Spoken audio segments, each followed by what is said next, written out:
ನಾವು stock behaviour ಹೇಗಿದೆ ಅಂತ ತಿಳ್ಕೊಳ್ಳೋಣ. ಸ್ಟಾಕ್ ಬಿಹೇವಿಯರ್ ನೋಡಿಕೊಂಡು ನಾವು ಸ್ವಿಂಗ್ ಟ್ರೇಡಿಂಗ್ನ ಮಾಡ್ಬೋದು. ಇನ್ ಕೇಸ್ ಇವಾಗ ಸ್ಟೇಜ್ 2 ಅಲ್ಲಿ ಸ್ಟಾಕ್ಸ್ ಇರೋದನ್ನ ಮಾತ್ರ ಟ್ರೇಡ್ ಮಾಡಬೇಕು ಅಂತ ನಾನು ನಿಮಗೆ ಪ್ರೀವಿಯಸ್ ವೀಡಿಯೋದಲ್ಲಿ ಹೇಳಿದ್ದೆ. ಈಗ ಸ್ಟೇಜ್ 2 ಅಲ್ಲಿದೆ, ಬಟ್ ಅದು ಬಿಹೇವಿಯರ್ ಹೇಗಿದೆ, ಆ ಸ್ಟಾಕದು ಬಿಹೇವಿಯರ್ ಹೇಗಿದೆ ಅಂತ ತಿಳ್ಕೊಳ್ಳೋಣ. ಬಿಹೇವಿಯರ್ ಅಂದರೆ ಏನು ಅಂದರೆ ಅಲ್ಲಿ ಪ್ರೀವಿಯಸ್ ಮೂವ್ಸ್ ಹೇಗಿದೆ ಅಂತ ನೋಡಿ. ಈಗ ನೀವು ಇಲ್ಲಿ ನೋಡಿದ್ರೆ ಪ್ರೀವಿಯಸ್ ಮೂವ್ಸು ಸ್ವಲ್ಪ ಹಿಂಗೆ ಹೋಗುತ್ತೆ ಮತ್ತು ಡೌನ್ ಆಗುತ್ತೆ, ಈ ಥರ ಚಾಪಿ ಆಗಿದೆ. ಚಾಪಿ ಅಂದರೆ ಪ್ರೈಸ್ ಕ್ಲೀನಾಗಿ ಮೂವ್ ಆಗೋಲ್ಲ. ನೀವು ಇಲ್ಲಿ ಅಬ್ಸರ್ವ್ ಮಾಡ್ಬೋದು, ಯಾವುದೇ ಮೂವ್ ತೊಗೊಂಡ್ರು ಹೋಗುತ್ತೆ, ಒಂದು 2 ಡೇಸ್ ಹೋಗುತ್ತೆ ಮತ್ತು ಕೆಳಗೆ ಬಂದುಬಿಡ್ತಾ ಇದೆ. 2 ಡೇಸ್ ಹೋಗ್ತಿದೆ, ಈ ಥರ ಕೆಳಗೆ ಬರ್ತಿದೆ. ಇಮಿಡಿಯೇಟಾಗಿ ಇದು ನಾವು ಮೂವಿಂಗ್ ಆ್ಯಾವ್ರೇಜಸ್ ಹೇಳಿದ್ವಲ್ವ, ಈ 10 ಡೇಸ್ ಮೂವಿಂಗ್ ಜಸ್ಟ್ ಒಂದು 2-3 ಡೇಸಲ್ಲೇ ಈ ಥರ ಬ್ರೇಕ್ ಆಗ್ತಾಯಿದೆ. ಅದಕ್ಕೆ ಈ ಥರ ಚಾಪಿ ಆಗಿರುತ್ತೆ.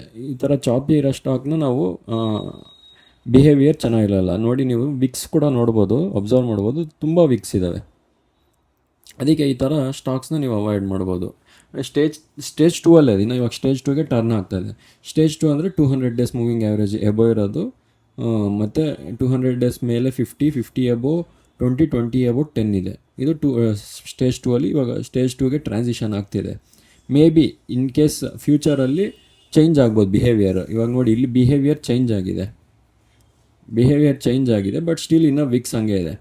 ಬಟ್ ಇನ್ನು ಕಂಪ್ಲೀಟಾಗಿ ನಮ್ಮ ಕಾನ್ಫಿಡೆನ್ಸ್ ಇರಲ್ಲ. ಈ ಥರ ಪ್ರೀವಿಯಸ್ ಬಿಹೇವಿಯರ್ ನೋಡಿಕೊಂಡು ನಾವು ಪ್ರೀವಿಯಸ್ಸಲ್ಲಿ ಎಲ್ಲೂ ನಿಮ್ಗೆ ಆ ಥರ ಚೆನ್ನಾಗಿರೋ ಮೂವ್ಸ್ ಬಂದಿಲ್ಲ. ಅದೇ ಕಾರಣಕ್ಕೆ ನಾವು ಈ ಥರ ಸ್ಟಾಕ್ಸ್ನ ಅವಾಯ್ಡ್ ಮಾಡಬೇಕು. ನೆಕ್ಸ್ಟ್ ಬೇರೆ ಯಾವುದಾದ್ರೂ ನೋಡೋಣ ಸ್ಟಾಕ್. ನೋಡಿ, ಇದು ಸ್ಟೇಜ್ 2 ಅಲ್ಲೇ ಇಲ್ಲ. ಈ ಸ್ಟಾಕ್ ನಾವು ಕಂಪ್ಲೀಟ್ಲಿ ಅವಾಯ್ಡ್ ಮಾಡ್ಬೋದು. ಸ್ಟೇಜ್ 2 ನೋಡ್ಬೋದು, ಈಗ 50 ಕೆಳಗಿಂದ ಬ್ರೇಕ್ ಆಗ್ತಿದೆ, ಸ್ಟೇಜ್ 2 ಹೋಗ್ತಿದೆ. ಬಟ್ ಸ್ಟಿಲ್ ನೀವು ಈ ಬಿಹೇವಿಯರ್ ನೋಡಿದ್ರೇ ಸ್ಟಾಕ್ದು ಅಷ್ಟು ಕ್ಲೀನಾಗಿಲ್ಲ, ತುಂಬ